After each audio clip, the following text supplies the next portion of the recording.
दोस्तों, आखिर प्रधानमंत्री मोदी को हो क्या गया है? पीएम की रैलियां सुनकर कई बार आपके मन में ये बात आती होगी ना कि पीएम इस तरह की बातें क्यों कर रहे हैं? इस तरह के भाषण तो मोदी जी ने पहले कभी दिए ही नहीं।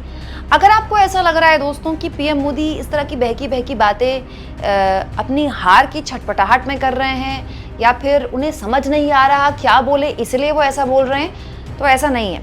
यकीन मानिए, मोदी जी खांटी राजनीतिज्ञ हैं। उन्हें बहुत अच्छे से पता है कि वो जो बात बोल रहे हैं उसका क्या मायने और क्या मतलब है। इस बीच दोस्तों, कल जब तीसरे चरण का मतदान हो रहा था, मतलब इधर तीसरे चरण का मतदान हो रहा था और मध्य प्रदेश में एक रैली में पीएम मोदी ने ठीक मतदान के बीच एक ऐसी बात बोली जो बड़ी हैरानी पैदा करती है और एक सवाल उठाती है कि क्या ये रिपोर्ट पीएम मोदी को मिल चुकी है कि ये तीसरे चरण का मतदान आखिरी एक स्टेशन है जहां पर अगर गाड़ी रुकी तो रुकी और अगर छूट गई तो छूट गई। दोस्तों, तीसरे चरण के मतदान के प्रतिशत को लेकर भी लगातार खूब विवेचना हो रही है, चर्चा हो रही है। खास तौर पर बिहार, गुजरात, ये ऐसे राज्य जहां से बीजेपी को सबसे ज्यादा उम्मीदें हैं। यहाँ बीजेपी ने खूब जोर भी लगाया, उसके बावजूद भी वहां जिस तरह का वोटिंग प्रतिशत बेहद कम रहा, उससे बीजेपी परेशान है, हैरान है। खैर, इस पर तो हम काफी बात कर चुके हैं। लेकिन इस बीच जब तीसरे चरण का मतदान हो रहा था कल, प्रधानमंत्री मध्य प्रदेश में टीम इंडिया को लेकर, जी हाँ, टीम इंडिया को लेकर, इंडियन क्रिकेट टीम को लेकर एक ऐसी बात बोल गए जिसको आप सुनेंगे तो आपको हंसी आएगी, लेकिन हंसने वाली ये बात बिल्कुल नहीं है। इसका मतलब क्या है ये मैं आगे आपको सुनाऊंगी, बताऊंगी, समझाऊंगी। लेकिन पहले जरा सुन तो लीजिए मोदी जी टीम इंडिया को लेकर कह क्या रहे हैं।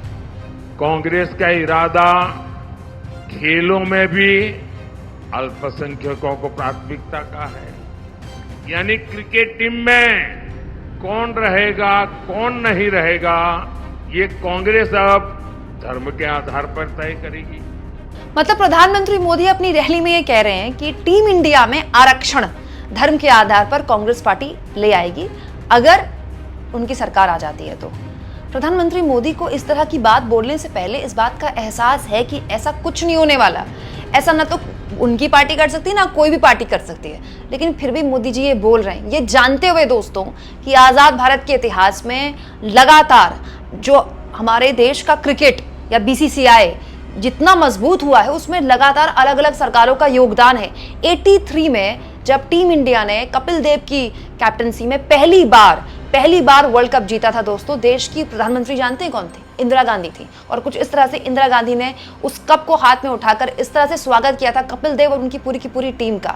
महेंद्र सिंह धोनी ने 2007 में जब T20 वर्ल्ड कप जीता था, तब उस वक्त के प्रधानमंत्री डॉक्टर मनमोहन सिंह ने कुछ इस तरह से स्वागत किया था उनका। और ये केवल तस्वीरें हैं, आपको मुझे बताने की जरूरत नहीं है कि अगर आज क्रिकेट इस लेवल पर पहुंचा है भारत में कि हमारे बीसीसीआई को सबसे रईस बोर्ड कहा जाता है और आईसीसी में धाक चलती है बीसीसीआई की, तो वो केवल 10 साल से तो हो नहीं रहा है ना।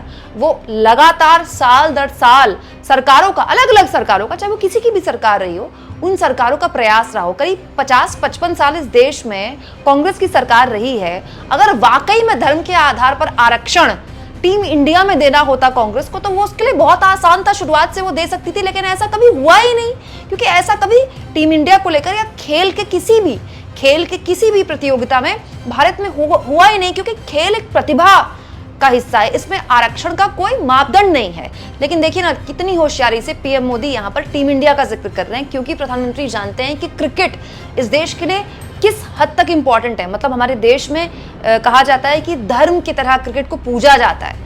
एक दौर में कहा जाता था कि बॉलीवुड और क्रिकेट की बराबर पूछ है, बराबर इंपॉर्टेंस है, लेकिन अब तो क्रिकेट की इससे भी ज़्यादा इंपॉर्टेंस है। मतलब आईपीएल में किस लेवल पर पैसा इन्वॉल्व हो चुका है और बीसीसीआई में किस लेवल की इन्वॉल्वमेंट है और कितने बड़े बड़े नेताओं की वहाँ पर मौजूदगी है, ये किसी को मुझे बताने की ज़रूरत नहीं है। ये सब जानते हैं कि इस देश में आज भी बच्चा अगर गली में कोई खेल खेलता है तो वो क्रिकेट खेलता है। आज भी इस देश में लड़कों के लिए सबसे बड़े यूथ आइकॉन अगर कोई है तो विराट कोहली हैं या फिर क्रिकेट के दूसरे बड़े सितारे हैं। सवाल ये दोस्तों कि आज भी जिस देश में क्रिकेट जिया जाता है उसको पॉलिटिक्स में क्या जानबूझकर लेकर आए मोदी कि उन्हें समझ में आ गया तीसरे चरण के मतदान के बीच इस तरह के भाषण में कि ये गाड़ी छूटने वाली है, इससे पहले ही आप पूरी कोशिश कर लीजिए कि लोगों को कैसे भी करके इन्फ्लुएंस किया जाए, जबकि मोदी जी खुद जानते हैं कि इस तरह की बात अगर वो बोलेंगे तो उनको बहुत ही हल्के में लिया जाएगा। लेकिन एक खौफ, एक डर बैठाने की जोर आजमाइश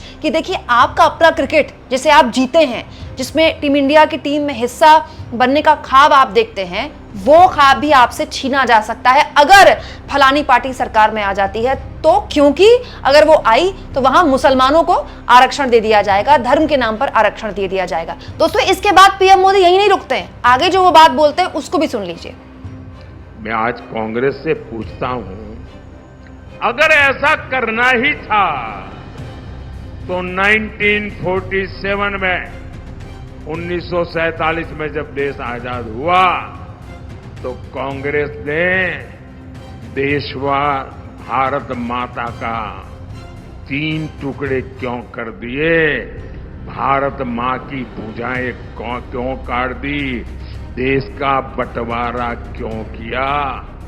दोस्तों, प्रधानमंत्री मोदी जो बात बोल रहे हैं ये व्हाट्सएप यूनिवर्सिटी की फेवरेट बात है। आपके भी पास ऐसे खूब सारे पोस्ट आते होंगे फेसबुक पे, व्हाट्सएप में कि कांग्रेस ने सन 47 में भारत के टुकड़े कर दिए, पूरे के पूरे पार्टीशन को। एक तरह से न केवल कांग्रेस को इसके लिए जिम्मेदार बताया जाता है, गांधी को इसके लिए जिम्मेदार बताया जाता है, नेहरू को इसके लिए जिम्मेदार बताया जाता है, बल्कि ये बताया जाता है कि गांधी और नेहरू चाहते थे कि पार्टीशन हो जाए, जबकि ऐसा बिल्कुल भी नहीं है। दोस्तों, इतिहास की कोई भी किताब उठाकर देख लीजिए, आपको पता चल जाएगा कि उस वक्त देश में हालात क्या थे। लेकिन उस वक्त के हालात ऐसे थे दोस्तों कि पार्टीशन एक तरह से थोपा गया। भारत के नेता, खासतौर पर पटेल हो, चाहे गांधी हो, चाहे नेहरू हो, नहीं चाहते थे पार्टीशन हो, लेकिन उसके अलावा कोई विकल्प नहीं बचा था। अब दोस्तों, खेल देखिए, प्रधानमंत्री मोदी ये तो बताते हैं कि कांग्रेस ने टुकड़े कर दिए 3, लेकिन ये नहीं बताते कि उसके बाद कांग्रेस ने पाकिस्तान के भी टुकड़े किए।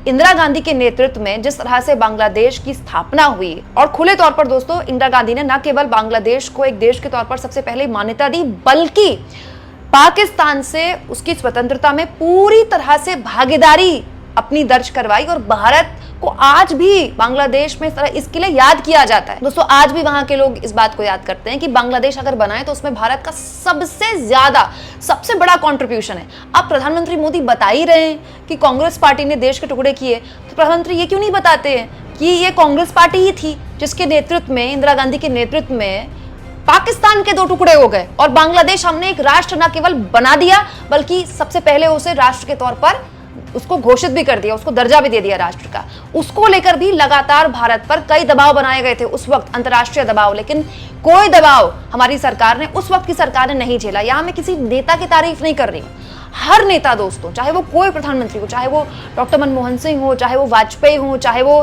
प्रधानमंत्री मोदी ही क्यों ना हो, चाहे वो इंदिरा गांधी हो, चाहे वो नेहरू हो, कोई प्रधानमंत्री नहीं चाहता कि उसके प्रधानमंत्री रहते हुए देश में कोई भी विपत्ति आए, देश में कोई भी ऐसी स्थिति आए कि इस तरह के फैसले लेने पड़े, कड़े फैसले लेने पड़े। लेकिन चाहे वो शास्त्री हो, चाहे वो डॉक्टर मनमोहन सिंह हो, चाहे वो नरसिम्हा राव हो, चाहे वो वाजपेयी हो, हर प्रधानमंत्री अपने देश के हित में इस तरह के फैसले लेते हैं, जो कि इंदिरा गांधी ने लिए और पाकिस्तान के 2 टुकड़े कर दिए और बांग्लादेश एक नया राष्ट्र बना दिया। अब प्रधानमंत्री लोगों को याद तो दिला रहे हैं सन 47 की, तो फिर बांग्लादेश की भी याद दिला दें। दोस्तों, सोचिए, ये वो चुनाव है जिसको लेकर 3-4 महीने पहले कहा जा रहा था चुनाव तो एकदम पूरी तरह से डन हो चुका है, मोदी जी की लहर है, अब तो इसी बात पर बहस है कि कितनी सीटें आनी हैं, कितना प्लस माइनस होगा। आज वो चुनाव आते आते, तीसरा चरण आते आते मोदी जी को ये तक कहना पड़ रहा है कि क्रिकेट मैच में या टीम इंडिया में धर्म के आधार पर आरक्षण हो जाएगा, या सन 47 में पूरे के पूरे देश का नामो निशान क्यों नहीं मिटा दिया कांग्रेस ने। कमाल की बात है दोस्तों, आपको क्या लगता है, ये प्रधानमंत्री मोदी की छटपटाहट है या वाकई में पीएम मोदी की बात समझ में आ गई कि लोगों के बीच में खौफ पैदा करने के अलावा, उन्हें डराने के अलावा अब और कोई विकल्प बचा नहीं है? कमेंट बॉक्स में जरूर लिखें और जितना हो सके चैनल को शेयर भी करें दोस्तों, सब्सक्राइब भी करें और थैंक्स फॉर ज्वाइन। ये 2 ऑप्शन हैं जिसके जरिए आर्थिक तौर पर भी आप चैनल के हाथ मजबूत कर सकते हैं।